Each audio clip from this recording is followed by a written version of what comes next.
It's my pleasure to introduce, first of all, Julie Slater. Julie is Executive Principal of the Outwood Grange Academies Trust. And next to her, it's my pleasure to introduce Amanda Timberg, who is Executive Director Programme, Teach First. And here, John Howson, Director of Data for Education, and Andy Hargreaves, who needs no introduction and has been sharing his thoughts on professional capital, but has other thoughts too that I'm sure he'd like to share. Now, what I've invited colleagues to do is to spend 2 minutes trying to articulate, just two, the essence of whatever they believe is important in initial teacher training. Good morning, everybody. And can I just say, on behalf of, I imagine, all delegates here, what a phenomenal job our students who are standing there in the wings in the darkness did. And that's why we're here. That's why I do my job every single day. That's why I work the hours that I do, and that's why I am proud to teach children. My background is a design and technology teacher. You know, I'm a specialist in my field, and I was sharing with John as we were sitting there. In one of my first interviews as an NQT, I didn't get the job, and my feedback was, Miss Warburton, get the connection. Someone's favourite teacher was Miss Warburton, it wasn't me. Miss Warburton, we felt that your enthusiasm for your subject may lead to entertaining the children in the classroom. On that note, I resisted the urge to say something that I shouldn't have said. I was only in my 20s, so I was much more polite, I think, then. And I just picked up my portfolio, put it in the car, and I thought, obviously, this is not the school that I want to work in. Because listening to the children that speak this morning and young people, you know, they talk about teachers being funny, caring, fair. They're challenged. They want to be challenged. They want teachers who are going to change things. They want teachers who inspire and who believe in students and never give up on their students. And that's what our profession is all about. And we have a collective moral purpose in terms of ITT. We have to recruit, we have to train the highest calibre trainees that we can. And we don't give up on them either. If we're never going to give up on our students that we teach on a day-to-day basis, then we don't give up on our trainees either. And our approach in terms of our Teaching School Alliance at Outwood Grange is that we don't give up on our trainees. We work with them and we support them. We treat them as professionals. They are professionals. This profession is not yet as professional as it should be. And student teachers get a poor deal in some schools. And we need to invest in teacher training. We all have a moral responsibility to do that. We heavily invest in that. It's not about money. This is about the future. And when you hear these inspiring children talk like they do on this stage in front of this audience this morning, that is why we need to do it. Thank you. Thank you very much indeed. Julie, now Amanda, your view. Thank you. Just to say that it's really a pleasure to be here, particularly after Tuesday's results in PISA, really because we're lucky enough to partner with so many schools across the country. And I see so much momentum in the system right now, and I think to hear that rhetoric, that quite politicized rhetoric about the system being stagnant, I think, you know, just another thing that sort of demoralizes the whole education profession. So I just wanted to just say it's a real privilege to spend the time with people that spend their days in schools. In terms of ITT, you know, Teach First, I think, has a lot of misconceptions about it. We're not a government scheme. We're really a charity that aims to really attack the pervasive attainment gap in this country. And so initial teacher training is at the core of what we do, but it's not all that we do. And we really believe that to make a change, you've got to do this sort of system-wide work that Michael and Andy were speaking about. And ITT has got to be a critical component of that. Our initial teacher training is a 13-month PGCE where we partner with the outstanding universities across the country. And we believe that kind of academic rigor and the serious approach, that complexity that is teaching, is incredibly important to sort of infuse into the foundation at the beginning of somebody's career. We do other things as well. We consider initial teacher training the beginning of a leadership journey, which starts as being a very, very effective leader in the classroom. And I think that mindset, that kind of sense of self-efficacy that our teachers have means that they are thinking the whole time about the fact that they're stood up there in front of that group of young people, and they're the one at the end of the day that needs to make a difference. But it's not a hero-teacher mentality. It's not a sort of Superman parachuting in, because they've got to work across the schools with the mentors, with the people that know the community really well, and then the academic context that's brought in by their university colleagues as well. So it's very much a contextualized approach that I think, uses the best assets from what the schools can offer in terms of understanding the young people in the community and what the universities have to offer in terms of the theoretical underpinning.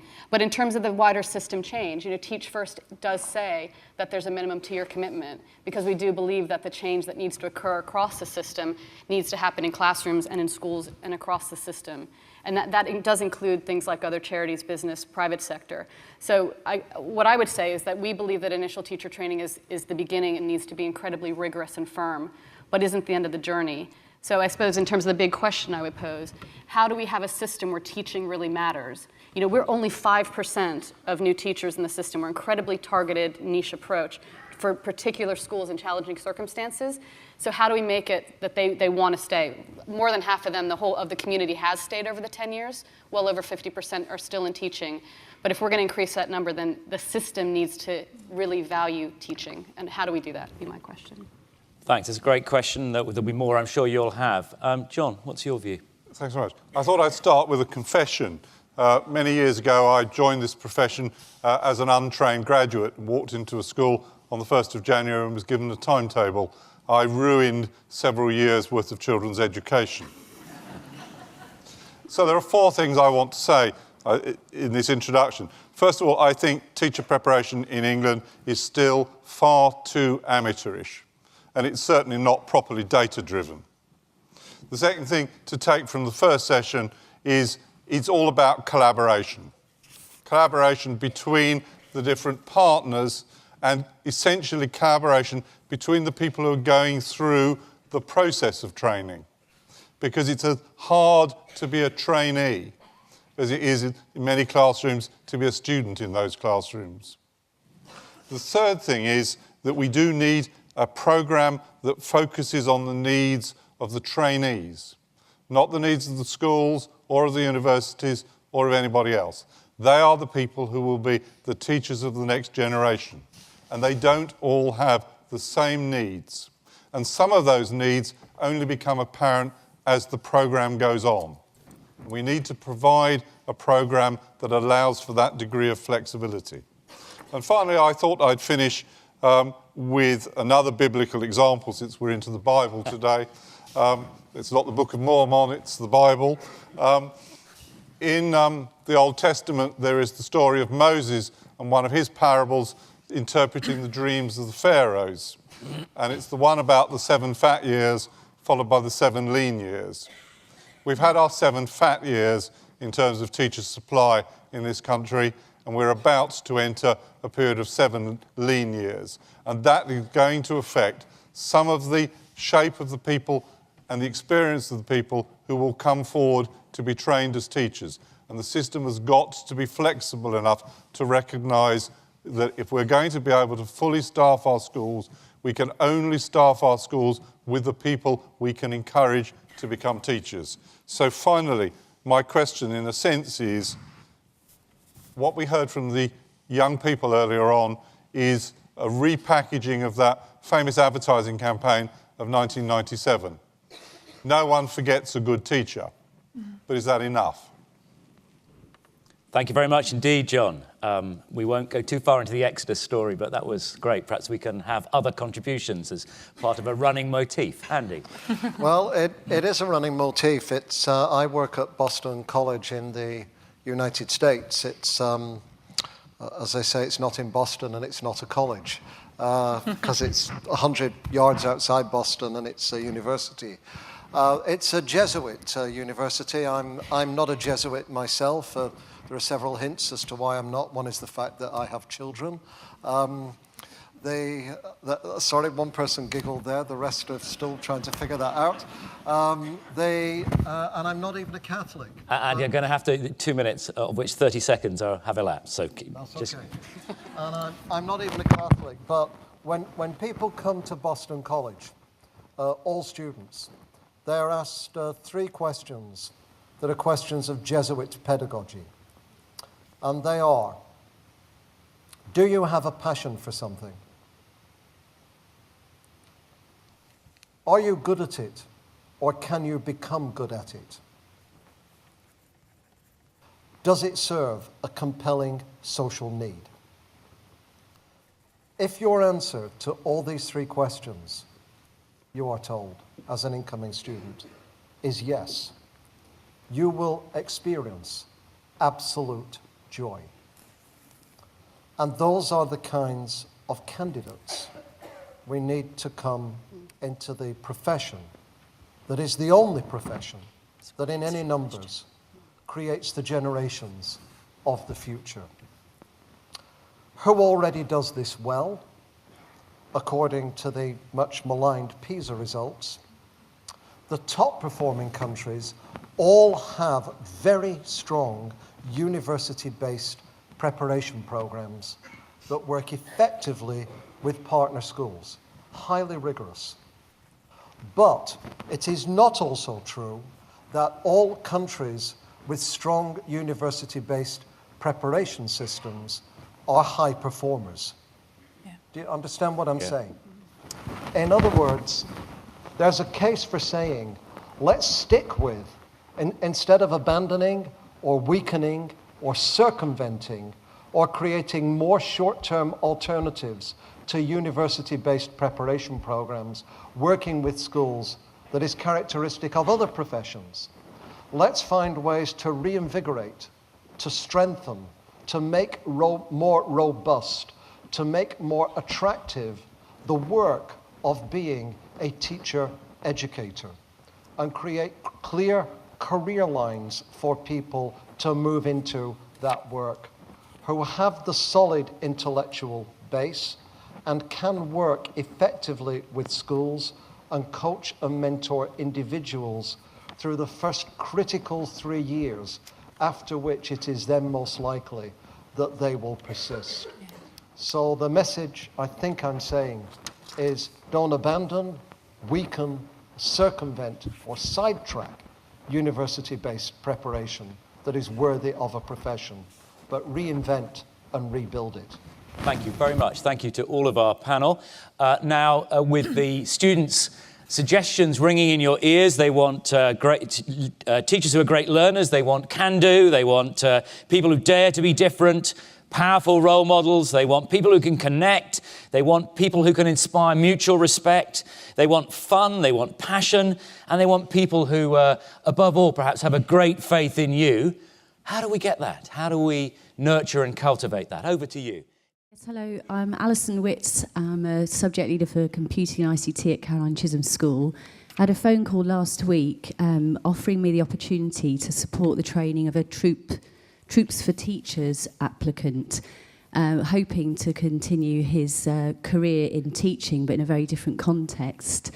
I was a little bit excited at the opportunity of taking part in this new and very unknown programme, but then also a little bit hesitant because I knew that a 2-year programme to support somebody with no teaching experience in schools anyway, and actually without a degree, was quite a surprise that someone could be invited on a programme such as this.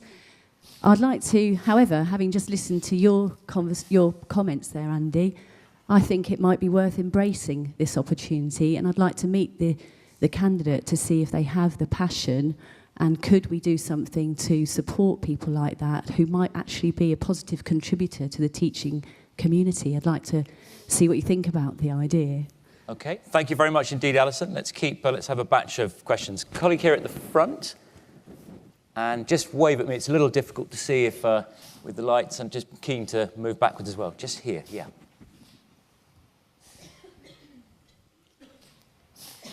Good afternoon, I'm Bernie. I'm a senior leader. It's really a question for Teach First, really.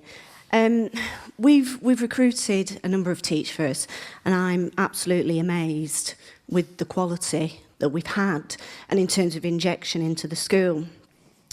What I will say, though, is that on Friday, we did a whole school training event for the whole school, including all associate staff.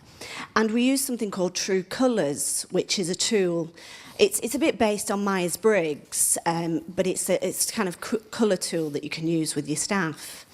And what surprised me in that was how few risk takers there were in the school, and most of them were the very young staff. Is it that we should look at recruitment? Because after a very short period of time, we are actually turning our innovators and people into scribes. And what advice do you give us to help make sure that the natural aspects of their personality don't get dominated by the system? Thank you very much. I'm sure there's another biblical parable on that one, but we can come to that later. One more question, please. Sir, here. I'm Nick Stewart. I'm President of the National Institute of Adult Continuing Education. It's largely unproven truism that the attainment of pupils who are well supported by their parents is enhanced. It's equally true that 5 million adults have literacy attainments which are below those of 11-year-olds, and something like 10 million adults whose numeracy is equally low. What part should initial training play in helping teachers engage with, cooperate with, and develop parents as supporters of their children in school? Nick, thank you very much. So 3 questions. I'm going to whiz down the line, offer you the chance to answer one, but not more than one. So choose, please. Andy, you were being fingered for the troops for teachers question, but you may have other views. Andy. Well, after World War II, many men came back from the army into teaching because there were jobs for them, and displaced many women who were far superior, who had to give way to the men.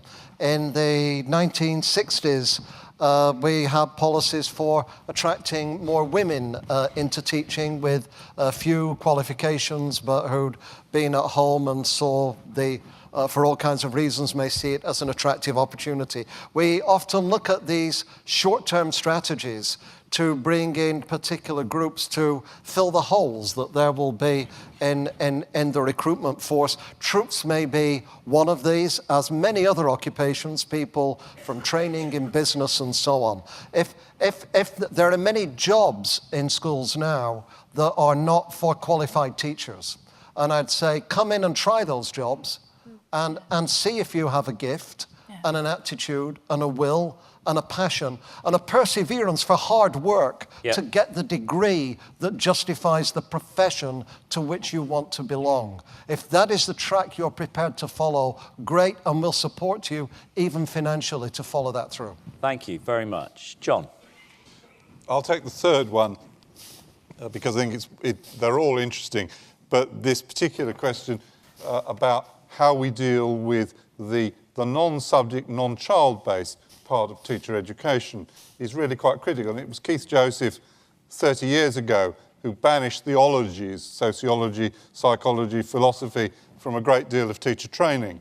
And that was the start of getting rid of some of these understandings that underpinned previous generations' training for teachers, that it wasn't just that went on in the classroom. You go back to the much maligned Plowden report. There's a very whole section in there about the relationship between home and school. And I think if we don't introduce that to people who are in teacher education programs, many of them become ill-equipped for their first jobs. And I characterize that again in a phrase that too often we train teachers, particularly primary teachers, in cathedral cities, and their first job is in an inner city. Thank you. What would you like to go for? Take the second around Teach First. So you're absolutely spot on. I mean, I think absolutely when you look at trainees, you know, they're there to learn from the people around them, and that means that they can get quite indoctrinated. And you do find that you take the raw talent, you put them in different environments, and you can get quite different outcomes. So the 2 things I'd say is, firstly, we set up, I think, in many of our schools, these really nurturing, fantastic environments for young people, but we don't think necessarily about what that means for particularly the younger members of our staff. And so I suspect there's lots of fantastic practice out there. And Emily, I was really struck by her, great teacher, fun, safe, challenging, a learner, embraces difference. You know, clearly in that school you've got that environment. So thinking about that with the young trainees as well. And then the second thing would be around the ethos that I referred to earlier, around treating even the youngest teachers as leaders. And we had this brilliant conversation with the former National College, about their level 1 leadership, which was middle leadership.